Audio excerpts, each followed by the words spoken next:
Hola a todos y todas, espero que estén bien. El día de hoy vamos a tener la sesión sobre mujeres con discapacidad y acceso a la justicia, relacionado principalmente con la configuración de la accesibilidad y los ajustes razonables en los procesos judiciales. En la clase la van a tener conmigo, mi nombre es Renato Constantino, soy docente en la Universidad Católica. Pueden ahí encontrar mi correo electrónico si desean comunicarse de alguna manera. Vamos a abordar en esta sesión qué problemas tienen las mujeres con discapacidad. Y en esto es importante plantear que las mujeres con discapacidad enfrentan una serie de situaciones de discriminación relacionadas tanto con su situación de mujeres, con su situación de personas con discapacidad, y luego enfrentan también discriminación interseccional, es decir, discriminación que se ve influenciada por ambas situaciones, por su situación de mujer y su situación de personas con discapacidad. ¿Qué es la interseccionalidad? Y eso es algo que tenemos que comenzar a abordar y a pensar mucho. Es un término concebido por la norteamericana Kimberly Crenshaw, que comenzó a pensar que en realidad las mujeres afrodescendientes en Estados Unidos enfrentaban una discriminación especial, porque enfrentaban discriminación racial, en tanto eran miembros de la población afroamericana, pero también enfrentaban discriminación de género, en tanto eran mujeres. Y había una combinación especial, una situación de discriminación única que se concebía por ser mujeres afrodescendientes. Y entonces ella plantea la idea de la interseccionalidad. La discriminación es como una pista, y la persona que está en esta pista enfrenta la discriminación racial yendo contra esa pista. Quienes enfrentan la discriminación de género, la pista los enfrenta por otro lado, pero las mujeres afrodescendientes estaban en la intersección, en el cruce de ambas situaciones de discriminación, y entonces podían ser atacadas por la discriminación por más de un lado. La interseccionalidad, por tanto, es una forma agravada de discriminación. Y entonces, la violencia de género asume una nueva situación en el caso de las mujeres con discapacidad. Porque existen discriminaciones que se dan por el caso de ser mujeres. Por ejemplo, hay una baja credibilidad de parte de muchas autoridades del sistema de justicia al testimonio de las mujeres, de parte de policías, de fiscales y también de jueces. Pero también hay discriminaciones que se dan por el hecho de ser personas con discapacidad. Por ejemplo, los jueces no ajustan todo el procedimiento a las personas con discapacidad, o no les prestan la atención debida a las medidas de accesibilidad o a las medidas relacionadas con ajustes razonables. Y entonces se celebran audiencias, por ejemplo, sin un intérprete de lengua de señas, o se celebran audiencias en un segundo o tercer piso sin que la persona con discapacidad física pueda acceder realmente a estos espacios. Y entonces, en el caso de las mujeres con discapacidad, hay ciertas situaciones de interseccionalidad que se van a cruzar. Y por ejemplo, las autoridades judiciales tienden a creerles mucho menos. Si hay una baja credibilidad en el caso de las mujeres, en el caso de las mujeres con discapacidad se asume que porque, por ejemplo, no pueden ver o tienen discapacidad intelectual, su testimonio vale menos que el testimonio de otras mujeres. Adicionalmente, por ejemplo, al momento de configurarse medidas de protección, no se piensa en que las mujeres con discapacidad pueden tener mayores dificultades para defenderse, y si las medidas de protección no están adecuadas para una persona con discapacidad, puede haber mayor daño a ellas. Y finalmente, creo que algo muy importante es que existe una visión estereotipada sobre las mujeres con discapacidad, que plantea que no son sexualmente atractivas. Y en tanto muchos operadores del sistema de justicia creen que la atracción es parte de lo que causa las violaciones sexuales o la violencia sexual, nadie las violaría, y entonces no tiene sentido creerles en esa parte del testimonio. Allí se configura un claro error, y es una afectación que se da únicamente a mujeres con discapacidad. No obstante, como todos sabemos, con la irrupción del modelo social cambian ciertos elementos en el entendimiento de la discapacidad.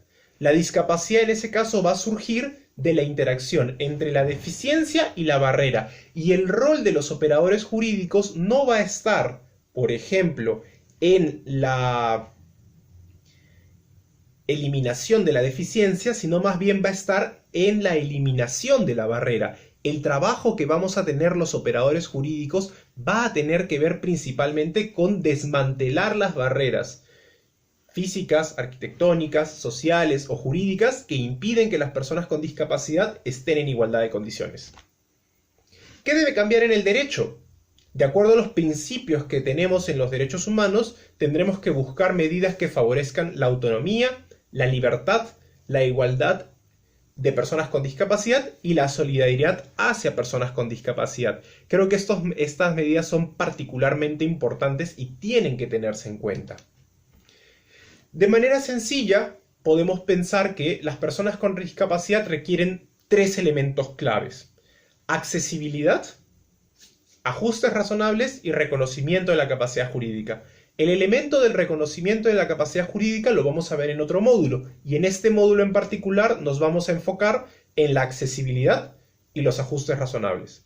La accesibilidad se entiende como aquellas medidas pertinentes para asegurar el acceso de las personas con discapacidad en igualdad de condiciones con las demás al entorno físico, al transporte, la información, las comunicaciones y a otros servicios e instalaciones abiertos al público o de uso público en zonas urbanas o rurales.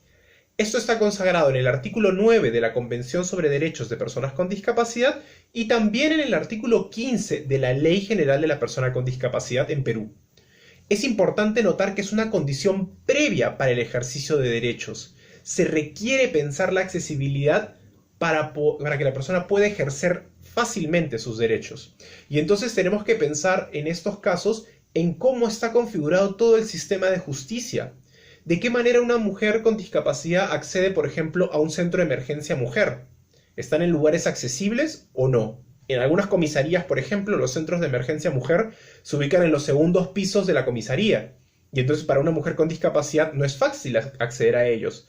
¿Dónde se celebran las audiencias de medidas de protección de mujeres con discapacidad? ¿Es en un primer piso, en un segundo piso? ¿Tenemos ascensores? ¿No hay ascensores? ¿Hay una entrada con rampa para el Poder Judicial o no hay una entrada con rampa para el Poder Judicial? ¿Cómo estamos concibiendo el espacio en el que se va a celebrar esto? ¿Cómo son las comunicaciones con la persona con discapacidad? ¿Cómo se notifica a una mujer ciega? ¿Se le notifica con una notificación común y corriente? ¿Se le notifica con un envío en papel que no puede leer? ¿O se toman medidas para garantizar que pueda acceder a esta información? ¿Cómo se le contesta la demanda a una persona con discapacidad? ¿Se le envía también de nuevo el expediente impreso para que no pueda leerlo? ¿O se toma alguna medida y alguna consideración para que ella pueda leer lo que la contraparte le está planteando? Eso es lo que tenemos que pensar al momento de establecer la accesibilidad. En la siguiente diapositiva vamos a ver el diseño universal. Y el diseño universal es la herramienta técnica que nos ayuda a pensar cómo debe ser configurada la accesibilidad. Y vamos a pensar que tenemos que tener espacios de igual uso, todos podemos usarlos, flexibles, con uso simple, con información comprensible, con tolerancia al error, con bajo esfuerzo físico y con dimensiones apropiadas. Así podemos concebir espacios y tecnologías y aplicaciones que sean para todos. Y entonces, por ejemplo, podemos pensar en una puerta. Una puerta, por ejemplo, que tiene la perilla para poder abrirla, no es un diseño universal, porque no la pueden usar, por ejemplo, las personas que tengan artrosis o las personas que les falte la mano. En cambio, si tengo una puerta de palanca, sí puedo hacer eso, porque estas otras personas van a poder utilizar la puerta. Entonces, la idea del diseño universal es tratar de pensar de qué manera yo puedo hacer el espacio para que todos lo puedan usar. No consiste en hacer una rampa al costado, consiste en lograr que el espacio pueda ser utilizado de manera plena por todos, sin necesidad de especificaciones.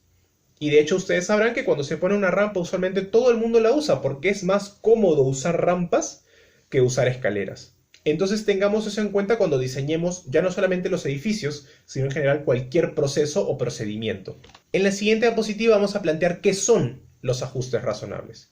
Los ajustes razonables van a ser las modificaciones y adaptaciones necesarias y adecuadas que no impongan una carga desproporcionada o indebida cuando se requieran en un caso particular para garantizar a las personas con discapacidad el goce o ejercicio en igualdad de condiciones con las demás de todos los derechos humanos y libertades fundamentales. Esto lo van a encontrar tanto en la Convención sobre Derechos de las Personas con Discapacidad como en la Ley Peruana General de la Persona con Discapacidad. Vamos a pensar ahora, en la siguiente diapositiva, cómo identificamos un ajuste razonable. Un ajuste razonable va a suceder cuando el entorno no permite que la persona con discapacidad esté en igualdad de condiciones y por tanto hay que adaptarlo. Entonces lo primero que sucede es que hay una transformación del entorno. El entorno cambia. El entorno en sentido amplio. Puede ser un lugar, pero puede ser una norma también. Es adecuada para las necesidades de una persona con discapacidad, porque garantiza su derecho.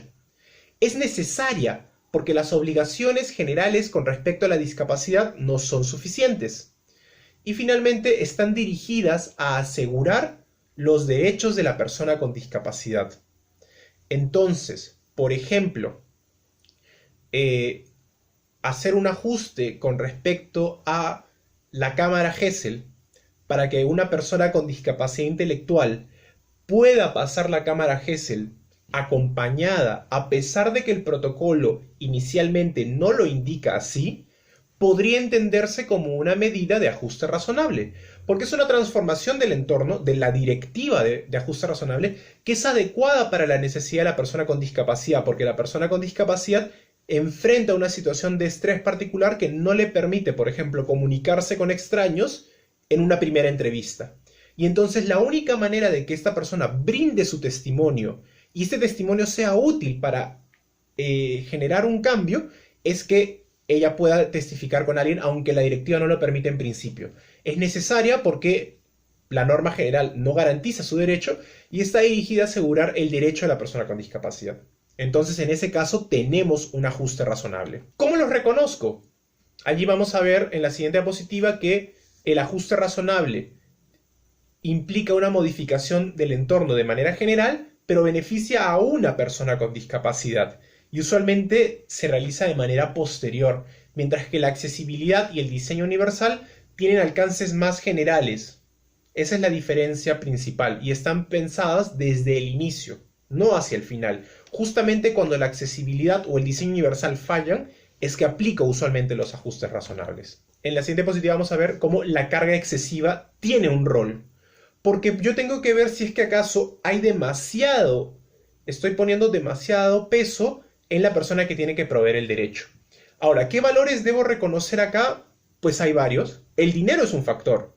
Puede ser que el dinero me haga imposible determinar un ajuste razonable para una persona con discapacidad. A veces también hay derechos de terceros que se ven involucrados.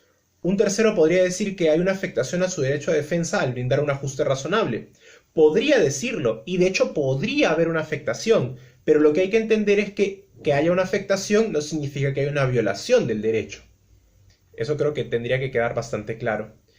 Y en tanto la accesibilidad y el ajuste razonable se tienen que entender en una dinámica de progresividad, hay que pensar que estos quizá no se puedan ofrecer desde el primer momento, pero tiene que haber un recorrido tal que se entienda que se están mejorando las situaciones de las personas con discapacidad en todo el sistema judicial. Y finalmente, ¿cómo esto aparece en los procesos judiciales? Que es con lo que ya quiero ir terminando. Existen barreras arquitectónicas, es decir, en la ciudad es difícil transportarse, es difícil llegar a los espacios donde se celebran las audiencias o donde está el sistema de protección de mujeres en situación de violencia de género y no es fácil acceder a ello.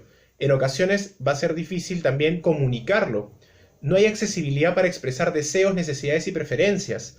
Los sistemas, por ejemplo, de línea 100 suelen tener protocolos que impiden que las mujeres con discapacidad psicosocial se manifiesten o se comuniquen, porque en muchos casos creen que como es una broma o como la llamada no reúne los suficientes elementos probatorios, no se le toma en consideración.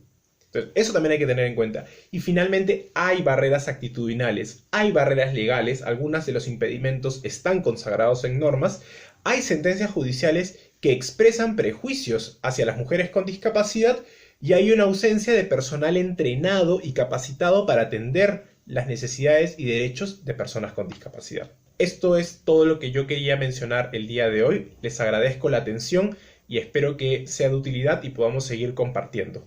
Muchas gracias.